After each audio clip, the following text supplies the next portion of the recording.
You're listening to the CyberWire Network, powered by N2K.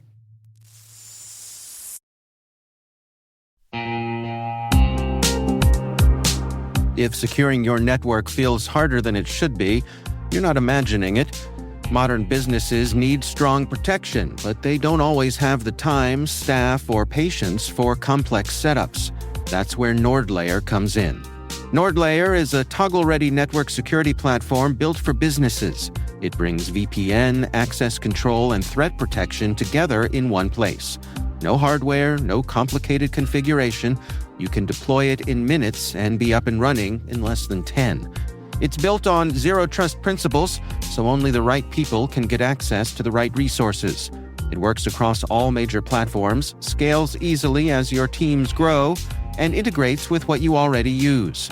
And now, NordLayer goes even further through its partnership with CrowdStrike, combining NordLayer's network security with Falcon endpoint protection for small and mid-sized businesses. Enterprise-grade security made manageable. Try NordLayer risk-free and get up to 22% off yearly plans, plus an extra 10% with the code CyberWire10. Visit nordlayer.com/CyberWireDaily to learn more.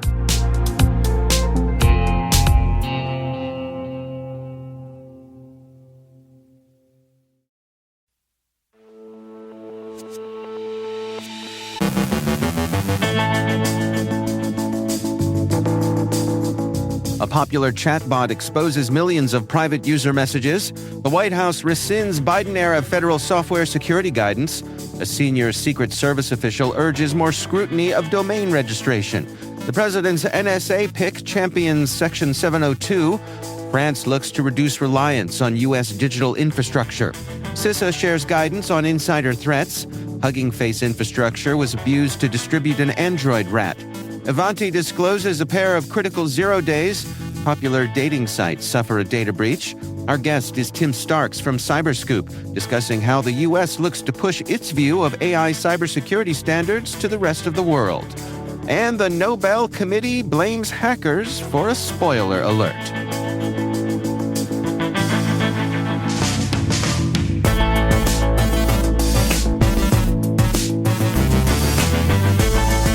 It's Friday, January 30th, 2026. I'm Dave Bittner, and this is your CyberWire Intel Briefing.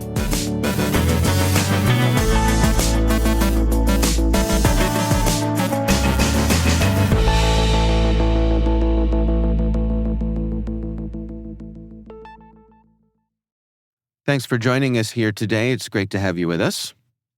An independent security researcher found that Chat and Ask AI, a popular chatbot app claiming over 50 million users, exposed hundreds of millions of private user messages due to a misconfigured Google Firebase database, according to reporting by 404 Media.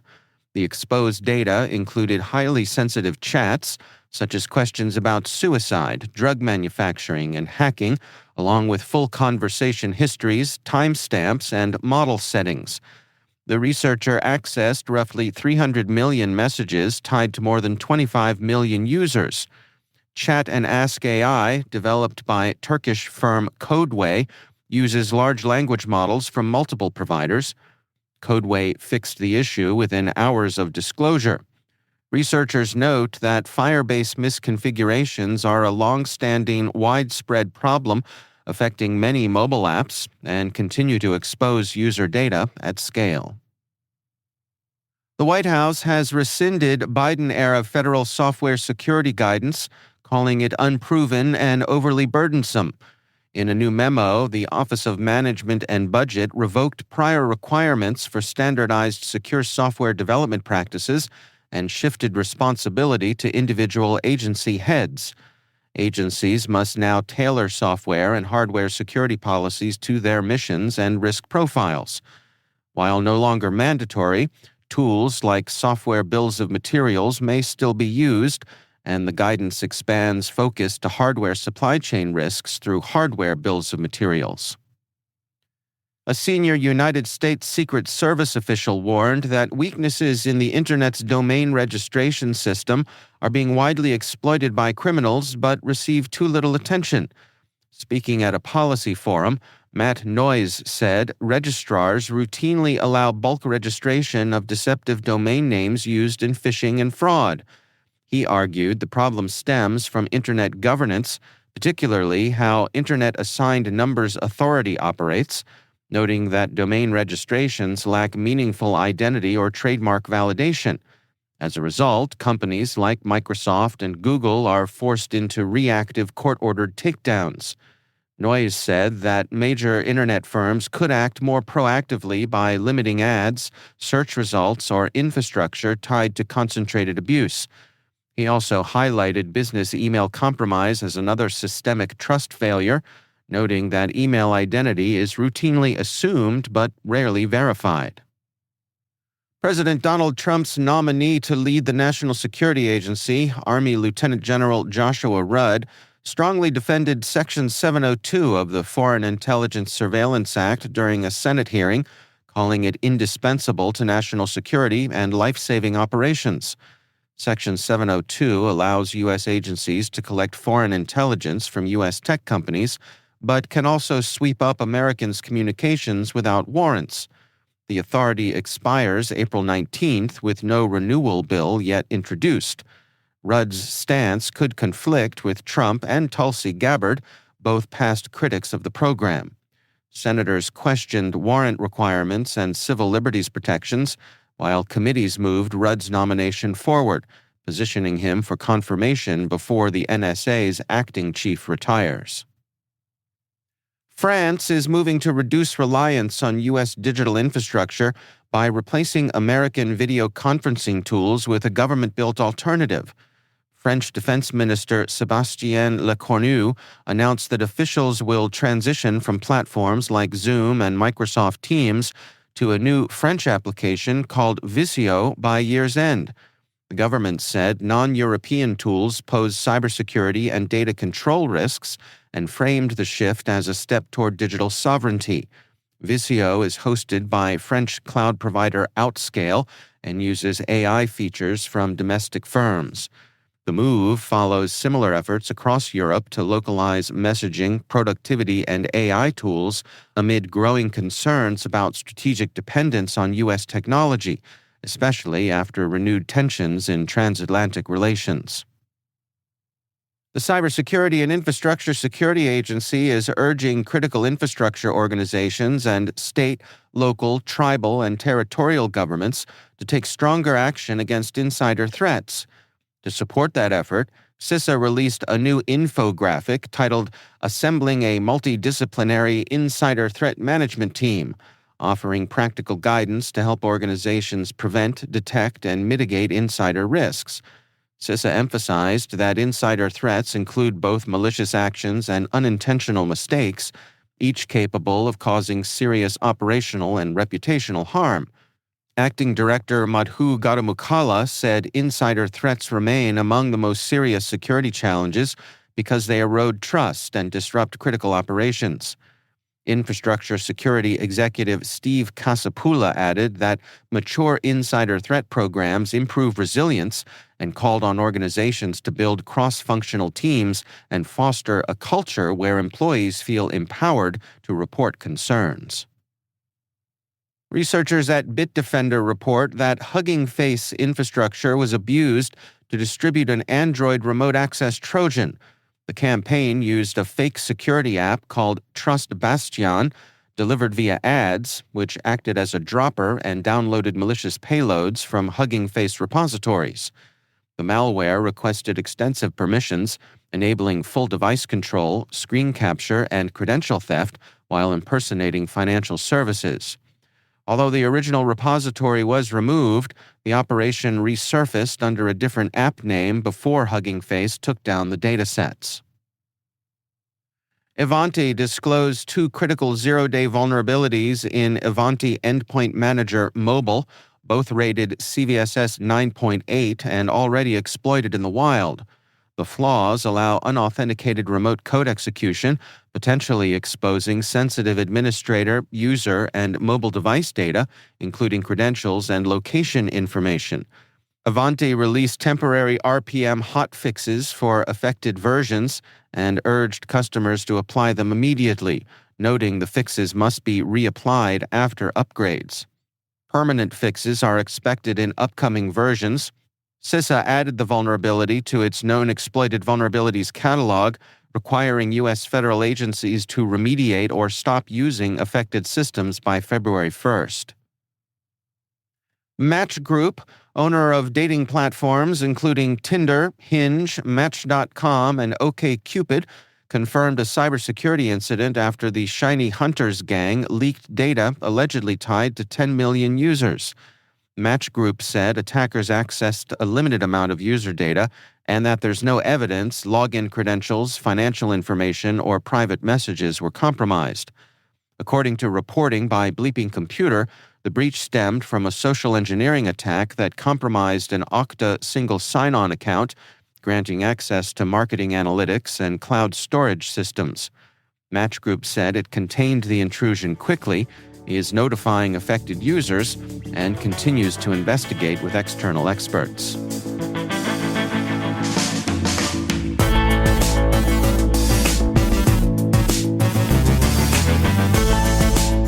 Coming up after the break, Tim Starks from CyberScoop discusses how the U.S. looks to push its view of AI cybersecurity standards to the rest of the world, and the Nobel Committee blames hackers for a spoiler alert. Stay with us.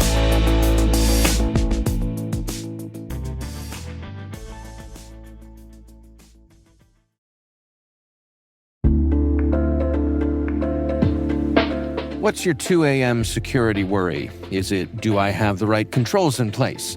Maybe, are my vendors secure? Or the one that really keeps you up at night, how do I get out from under these old tools and manual processes? That's where Vanta comes in. Vanta automates the manual work so you can stop sweating over spreadsheets, chasing audit evidence, and filling out endless questionnaires. Their trust management platform continuously monitors your systems, centralizes your data, and simplifies your security at scale. And it fits right into your workflows, using AI to streamline evidence collection, flag risks, and keep your program audit ready, all the time. With Vanta, you get everything you need to move faster, scale confidently, and finally, get back to sleep. Get started at vanta.com/cyber. That's VANTA.com/cyber.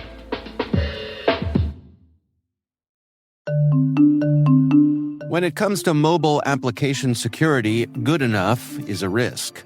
A recent survey shows that 72% of organizations reported at least one mobile application security incident last year, and 92% of responders reported threat levels have increased in the past 2 years. GuardSquare delivers the highest level of security for your mobile apps without compromising performance, time to market, or user experience. Discover how GuardSquare provides industry-leading security for your Android and iOS apps at www.guardsquare.com.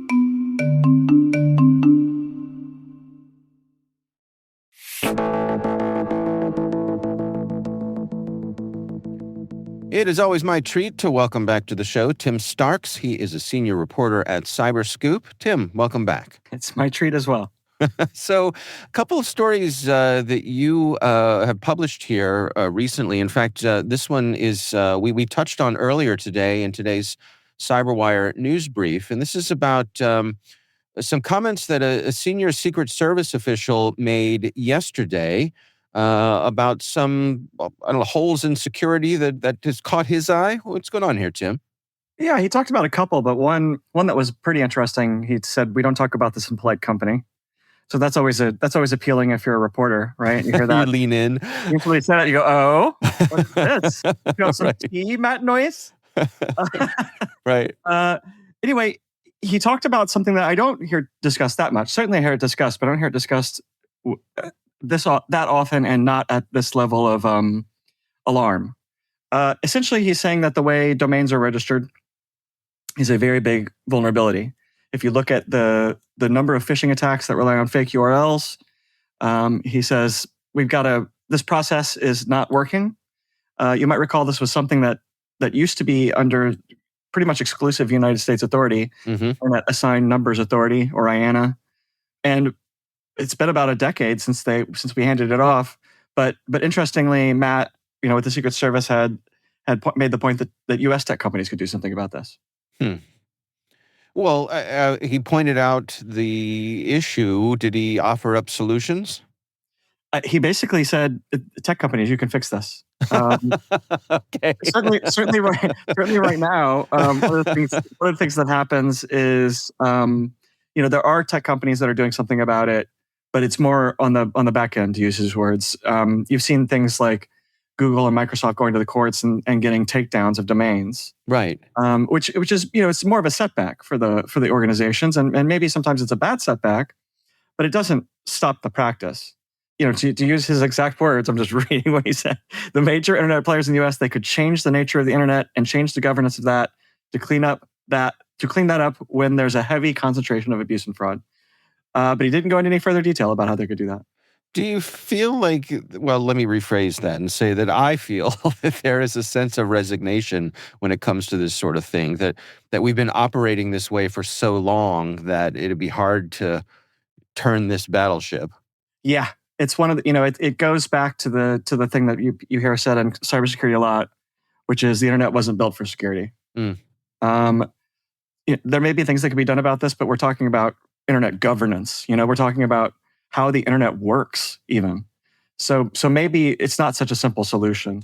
One of the things he also brought up, I'll mention because he brought it up as well, but business email compromise, which is a subject I love covering because it's just billions and billions of dollars every year. It's a massive amount of internet-enabled fraud that's happening out there.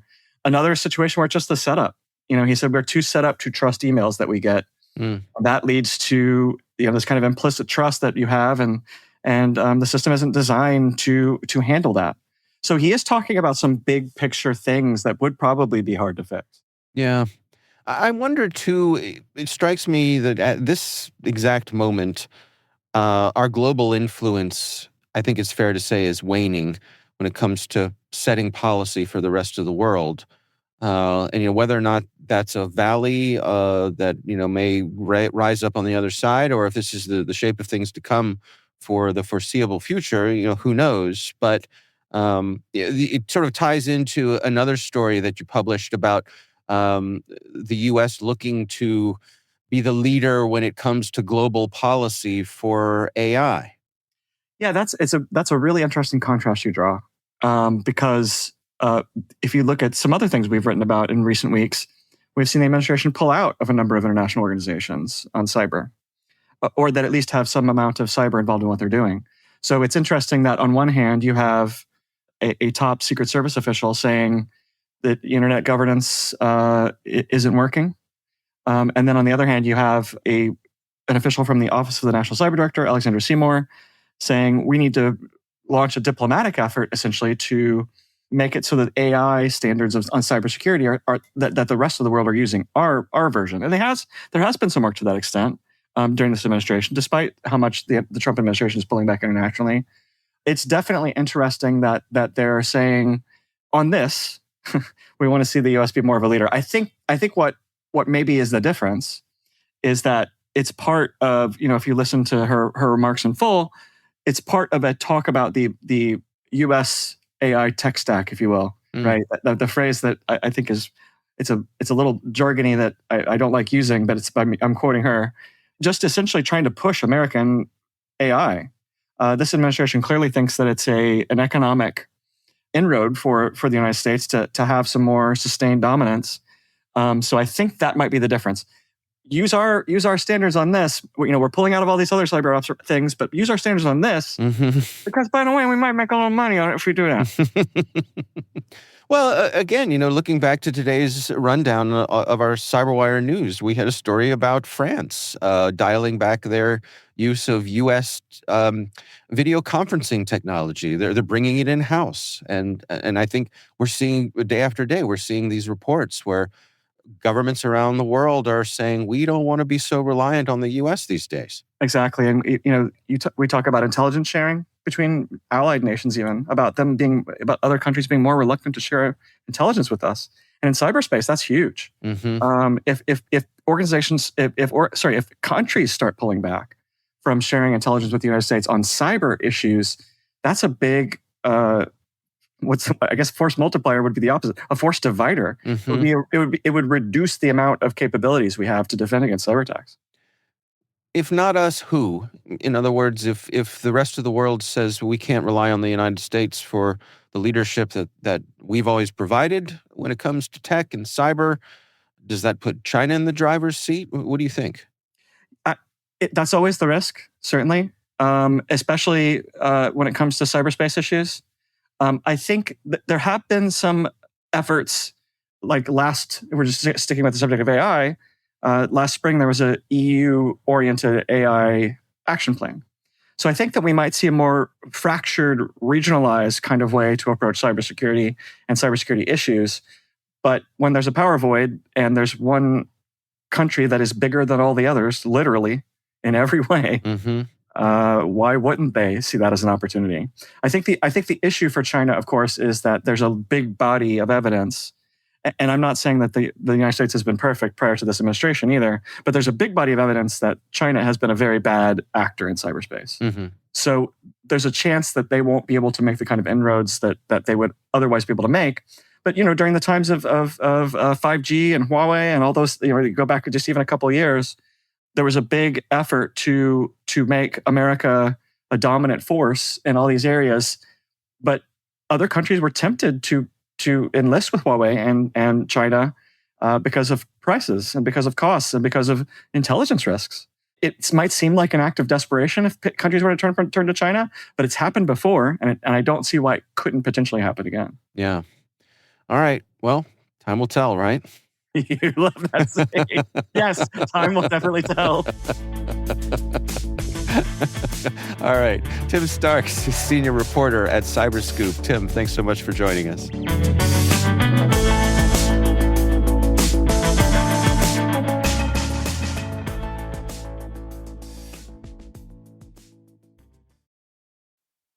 This episode is brought to you by Indeed.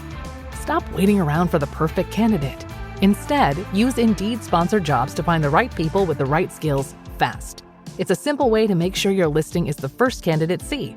According to Indeed data, sponsored jobs have 4 times more applicants than non-sponsored jobs. So go build your dream team today with Indeed. Get a $75 sponsored job credit at Indeed.com/podcast. Terms and conditions apply. The world moves fast. Your workday, even faster. Pitching products, drafting reports, analyzing data. Microsoft 365 Copilot is your AI assistant for work. Built into Word, Excel, PowerPoint, and other Microsoft 365 apps you use. Helping you quickly write, analyze, create, and summarize. So you can cut through clutter and clear a path to your best work. Learn more at Microsoft.com/M365 Copilot.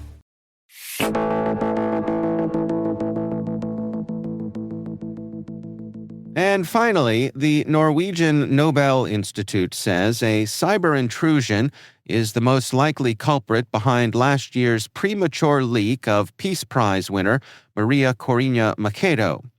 Investigators, assisted by Norwegian security authorities, concluded someone likely hacked their systems, conveniently just hours before betting markets lit up on Polymarket.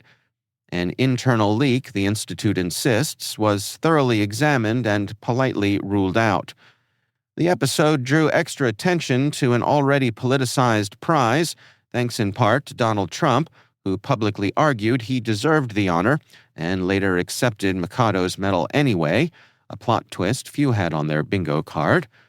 The Institute declined to pursue a police case, citing a lack of clear theory, while delicately noting its cybersecurity routines could, like many laureates' speeches, use some tightening.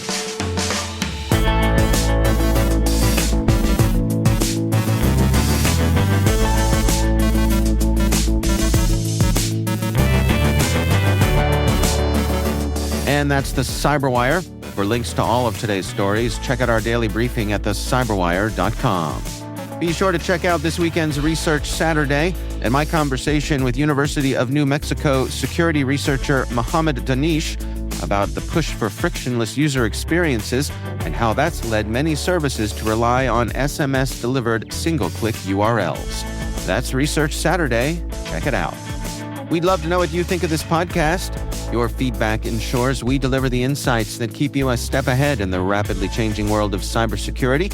If you like our show, please share a rating and review in your favorite podcast app. Please also fill out the survey in the show notes or send an email to cyberwire@n2k.com. N2K's senior producer is Alice Carruth. Our CyberWire producer is Liz Stokes. We're mixed by Trey Hester with original music by Elliot Peltzman. Our executive producer is Jennifer Iben. Peter Kilpie is our publisher, and I'm Dave Bittner. Thanks for listening. We'll see you back here next week.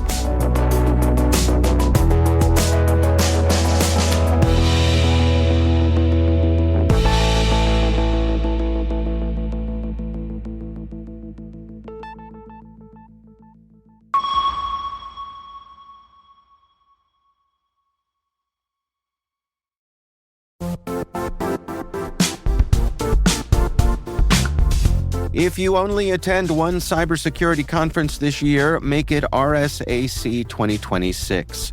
It's happening March 23rd through the 26th in San Francisco, bringing together the global security community for 4 days of expert insights, hands-on learning, and real innovation. I'll say this plainly, I never miss this conference. The ideas and conversations stay with me all year. Join thousands of practitioners and leaders tackling today's toughest challenges and shaping what comes next. Register today at rsaconference.com/cyberwire26. I'll see you in San Francisco.